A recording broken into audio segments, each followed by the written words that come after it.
ምንድነው ማለት ለምንድነው በሌለውበት ልጅ ነው ሰጠኝ እንዴ ሩታ ምን ችግር አለው እኮ እኔ በሌለውበት እኔ ሳላቅ ለኔ ሳታሳውቅ ብድግ አድርገህ ትወስደዋለህ ልጁ እንዴ ሩታ ልጁ እኔም አንቺም ነው አይደል ተረጋጊ እንጂ በመጀመሪያ የተወሰድኩት የተመኮረሰርኩት ማለት እንዴ ለምን ነው ስልክ ማታነሳው ስደውልልሽ እንዴ ቪዲዮ እየቀረጽን ስለነበር አላየሁትም ስልክ የመደወሉንም ሳይለንት ነው ሲጀመር እንዴ ምንድነው እንደዚህ አስደነግጠሽ ምንድነው ለምንድነው እንዴ ሩታ ያማል አይደለ ምንድነው የሚያመኝ ምን ችግር አለው ጀመር ጤነኛ አይደለም ምን ችግር አለው ማለት ነው መተው ወሰድኩ ዝም ብለህ ብድግ አድርገህ ትወስዳለህ እንዴ ሩታ ተረጋጊ እንጂ ለምን እንዴት ነው መረጋጋት እንዴ አባቱ እኮ ነኝ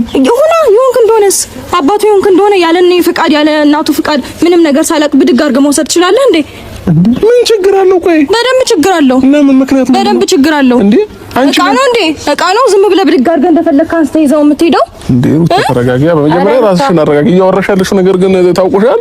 እዚህም ልጄን እየጎተትክ የምትወስድበት አንዳች ምክንያት የለም ማየት በምትፈልግ ሰዓት ቤት ውስጥ መተህ የፈለግከውን ሰዓት አይተው ትሄዳታለህ እንጂ ከዚህ በላይ ምንም ነገር ላንተ በፍቅድልህ ነገር የለም